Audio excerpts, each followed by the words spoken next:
एक inverter AC लूं या नॉन इन्वर्टर? गाइस, ये एक ऐसा सवाल है जो हर कोई एसी खरीदने से पहले पूछता है।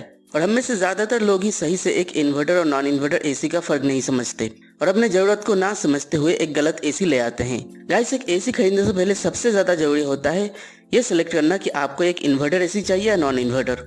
अगर आप इस जगह पे कंफ्यूज होते हो तो आपके पैसे की बर्बादी तो होगी ही, ऊपर से आपके एसी का कूलिंग परफॉर्मेंस भी ठीक ठाक नहीं होगा। लेकिन दोस्तों, आप बिल्कुल भी चिंता मत कीजिए। आज की इस वीडियो में मैं आपकी इस कंफ्यूजन को पूरी तरह से दूर करने वाला हूं। और एक चीज की मैं गारंटी लेता हूं कि ये वीडियो देखने के बाद इस टॉपिक पे आपको दूसरी कोई वीडियो देखने की जरूरत नहीं पड़ेगी, क्योंकि आपके सारे सवालों का जवाब ऑलरेडी मैंने इस वीडियो पे दे दिया है। लेकिन शर्त सिर्फ एक ही है कि इस वीडियो को आप कहीं पे भी स्किप ना करें, नहीं तो आपको चीजें समझने में प्रॉब्लम हो सकती है। सो दोस्तों, स्वागत है आपका परखो फिर खरीदो के एक और एपिसोड में। आज हम बात करने वाले हैं इन्वर्टर और नॉन इन्वर्टर एसीज के बारे में, और कब आपको एक इन्वर्टर एसी लेना चाहिए और कब एक नॉन इन्वर्टर, इस बारे में भी बात करेंगे। अगर आप इस चैनल पर नए हैं तो make sure to subscribe this channel and hit the bell icon, क्योंकि हाउस होल्ड अप्लायंसेस से जुड़ी ऐसे ही वीडियोस मैं लाता रहता हूँ। सो चलिए बिना और टाइम वेस्ट करे वीडियो को स्टार्ट कर लेते हैं।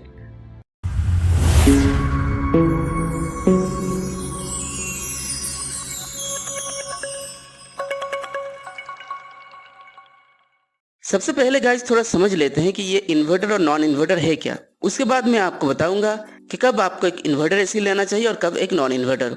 दोस्तों, आप सबको पता ही होगा कि एसी में एक रेफ्रिजरेंट गैस होता है। एसी का कंप्रेसर इस रेफ्रिजरेंट गैस को कंप्रेस करके ठंडा करता है और इसके कांटेक्ट में आके हमारे रूम का हवा ठंडा होता है।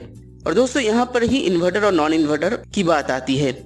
नॉन इन्वर्टर एसी में क्या होता है कि या तो कंप्रेसर ऑन होता है या फिर ऑफ।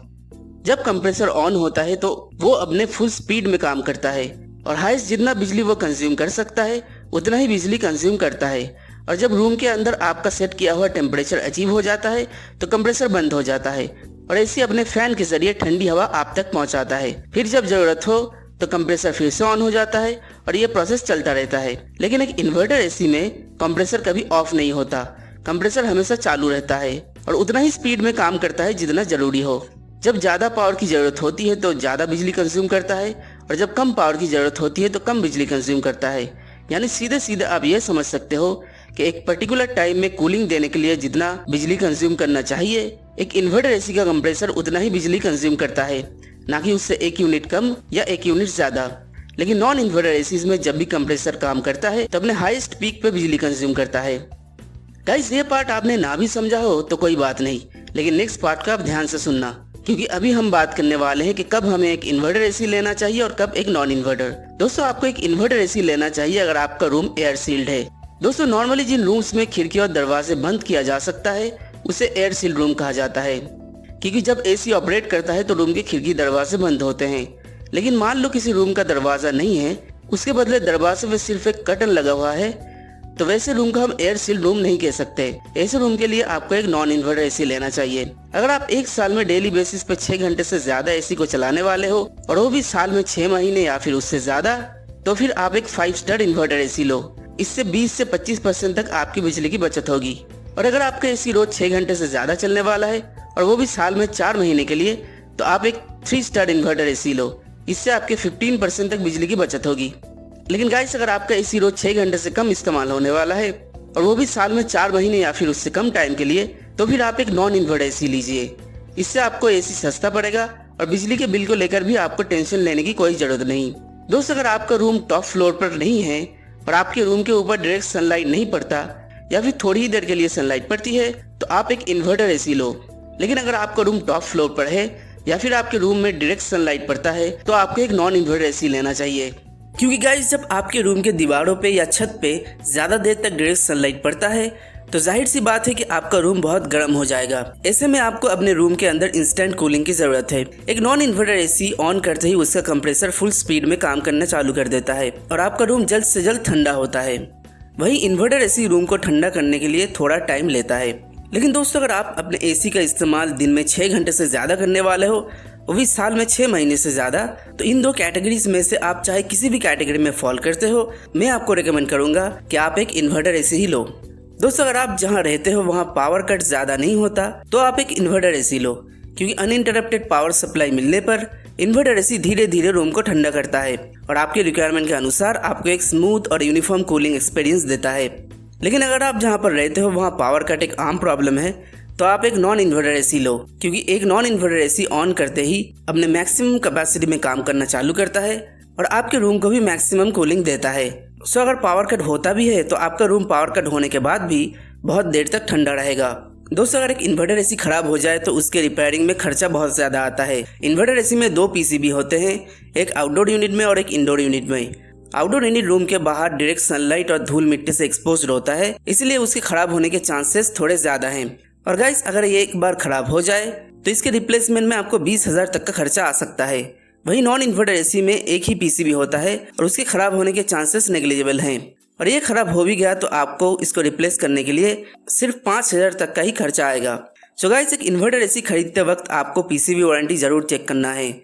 कोशिश करें कि जो ब्रांड पीसीबी पे ज्यादा वारंटी देता है उसका ही एसी आप लो। सो गाइस, अब तक बताए हुए पॉइंट्स को अगर मैं समराइज करूं तो एक नॉन इन्वर्टर एसी रूम को इंस्टेंटली कूल करता है और स्टार्टिंग से ही मैक्सिमम कूलिंग देता है, लेकिन इन्वर्टर एसी रूम को कूल करने में थोड़ा टाइम लेता है। Non inverter AC instant cooling तो देता है लेकिन यूनिफॉर्म कूलिंग नहीं देता। आपके रूम का कूलिंग थोड़ा ऊपर नीचे होगा, लेकिन एक इन्वर्टर एसी यूनिफॉर्म कूलिंग देता है। एक बार रूम के अंदर का टेम्परेचर अचीव हो गया तो वो मेंटेन रहेगा। एक नॉन इन्वर्टर एसी आप ज़्यादा टाइम के लिए इस्तेमाल करो तो आपके बिजली का बिल भी ज़्यादा आएगा। एक इन्वर्टर एसी आप साल में डेली बेसिस पे जितना चाहे इस्तेमाल करो, आपके बिजली के बिल को लेकर आपको टेंशन लेने की कोई ज़रूरत नहीं है। और वहीं एसी के इनिशियल बजट और मेंटेनेंस की बात करें तो एक नॉन इन्वर्टर एसी के इनिशियल कॉस्ट और मेंटेनेंस दोनों ही काफ़ी कम है, लेकिन इन्वर्टर एसी में दोनों कॉस्ट नॉन इन्वर्टर से ज़्यादा है। सो गाइज, मुझे लगता है कि ये इन्फॉर्मेशन मोर देन इनफ है ये सेलेक्ट करने के लिए कि आपको एक इन्वर्टर एसी चाहिए या नॉन इन्वर्टर। फिर भी आपके मन में अगर कोई सवाल है तो आप कमेंट सेक्शन में अपना सवाल पूछ सकते हो, मैं जवाब देने की जल्द से जल्द कोशिश करूंगा। और गाइस, आपके लिए मैंने कुछ इन्वर्टर और नॉन इन्वर्टर एसी सेलेक्ट किया है, जिनका लिंक मैंने कमेंट सेक्शन में दे दिया है। आप उन एसीज को वहां से चेकआउट कर सकते हो। फिर भी इन एसीज के बारे में थोड़ा बहुत मैं बता देता हूँ। गाइस, इन एसीज को सेलेक्ट करते वक्त मैंने एसी के कूलिंग परफॉर्मेंस और फीचर्स के साथ साथ एसी के बजट पे भी ध्यान दिया है, चाहे वो इन्वर्टर एसी हो या नॉन इन्वर्टर। और हाँ, जितने भी ब्रांड्स के एसीज मैंने सेलेक्ट किया है, हो सकता है कि आपको लेटेस्ट मॉडल्स देखने को ना मिले, क्योंकि अगर आप लेटेस्ट मॉडल चाहते हो तो एक अच्छा एसी लेने में आपको 40 से 50,000 तक का खर्चा आ सकता है। लेकिन उन्हीं ब्रांड्स का 1 साल या 2 साल पुराना एसी आप लेते हो तो आपको वो कम प्राइस में मिल जाएगा और ऊपर से फीचर्स और कूलिंग परफॉर्मेंस भी ऑलमोस्ट सेम ही है। इसलिए मैंने 2020 और 2019 के भी कुछ मॉडल्स को सिलेक्ट किया है। तो सबसे पहले इन्वर्टर एसीज के लिस्ट को देखते हैं। तो इन्वर्टर एसी के लिस्ट में नंबर 1 पे है Panasonic dead 10 5 star wifi twin cool inverter split AC. दोस्तों, इसमें आपको वाईफाई का फीचर देखने को मिल जाएगा, यानी आप अपने फोन के जरिए एसी को कंट्रोल कर सकते हो। और सिर्फ यही नहीं, बल्कि एलेक्सा या फिर गूगल असिस्टेंट की मदद से आप अपने वॉइस के जरिए भी इसे कंट्रोल कर सकते हो। इसमें कमाल का जो चीज है वो है मिराई ऐप।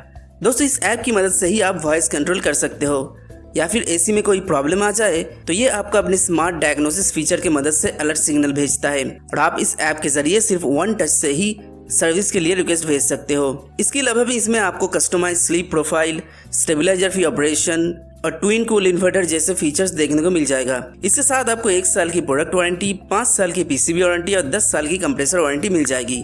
गाइस, नीचे कमेंट सेक्शन में मैंने इस एसी का लिंक दे दिया है, आप चाहो तो वहां से चेकआउट कर सकते हो। दूसरा एसी है कैरियर का डेड 10 3 स्टार इन्वर्टर स्प्लिट एसी। दोस्तों, ये मॉडल 2021 का है। इस एसी में आपको इंस्टाकूल टेक्नोलॉजी, फॉलो मी टेक्नोलॉजी और डिफरेंट मोड्स जैसे auto mode, cool mode, dry mode, fan mode देखने को मिल जाएगा। इसके अलावा 100% कॉपर कंडेंसर कॉइल भी आपको इसमें देखने को मिल जाएगा। इसके साथ दोस्तों आपको 1 साल की प्रोडक्ट वारंटी, 1 साल की कंडेंसर वारंटी और 10 साल की कंप्रेसर वारंटी मिल जाएगी। नीचे लिंक में जाकर आप इसका लेटेस्ट प्राइस चेक कर सकते हो। तीसरा है डाइकिन का डेड 10 3 स्टार इन्वर्टर स्प्लिट एसी। इस एसी में दोस्तों आपको copper condenser coil, econo mode, Coanda airflow, power chill operation, good sleep off timer जैसे फीचर्स देखने को मिल जाएगा। इसके साथ आपको 1 साल की प्रोडक्ट वारंटी, 1 साल की कंडेंसर वारंटी और 5 साल की कंप्रेसर वारंटी मिल जाएगी। गाइस, इन तीनों एसीज का कॉस्ट आपको अराउंड 35,000 रुपीज पड़ेगा। दोस्तों, अभी कुछ नॉन इन्वर्टर एसीज की बात करते हैं। सो नॉन इन्वर्टर एसी के लिस्ट में पहला है वोल्टस का डेड 10 3 स्टार स्प्लिट एसी। इसमें आपको copper condenser coil, LED display, intelligent sleep mode, self diagnosis, auto restart जैसे फीचर्स देखने को मिल जाएगा। इसके साथ आपको 1 साल की प्रोडक्ट वारंटी, 1 साल की कंडेंसर वारंटी और 5 साल की कंप्रेसर वारंटी मिल जाएगी। दूसरा एसी है डाइकिन का डेड 10 3 स्टार स्प्लिट एसी। इसका आपको 2018, 2019 और 2020 तीनों साल के मॉडल्स मिल जाएंगे। 2020 वाले मॉडल का प्राइस थोड़ा कम है, तो नीचे दिए हुए लिंक में जाकर आप मॉडल या सेलेक्ट करना मत भूलिए। और गाइस, इस एसी में आपको copper condenser coil, PM.1 filter, stabiliser free operation, low global warming potential जैसे फीचर्स देखने को मिल जाएगा। इसके साथ आपको 1 साल की प्रोडक्ट वारंटी, 1 साल की कंडेंसर वारंटी और 5 साल की कंप्रेसर वारंटी मिल जाएगी। तीसरा एसी है वोल्टस का 1.5 टन 3 स्टार स्प्लिट एसी। इस एसी में आपको voice control, smart timer, sleep mode, self diagnosis जैसे फीचर्स देखने को मिल जाएगा। इसके साथ आपको 5 साल की कम्प्रिहेंसिव वारंटी मिल जाएगी। गाइस ये तीनों एसी आपको 30 से 35 हजार रुपए के आसपास मिल जाएगा। नीचे दिए हुए लिंक से आप इन सभी एसी को चेकआउट कर सकते हो। सो गाइस ये थी inverter AC versus non inverter AC. I hope कि ये वीडियो आपको पसंद आया होगा। अगर पसंद आए तो लाइक कीजिए, अपने फ्रेंड्स और फैमिली के साथ शेयर कीजिए और हाँ, नीचे डिस्क्रिप्शन और कमेंट सेक्शन में जो लिंक्स मैंने दिए हैं उन्हें चेकआउट करना मत भूलिए। सो मिलते हैं अगले वीडियो में। Till then take care.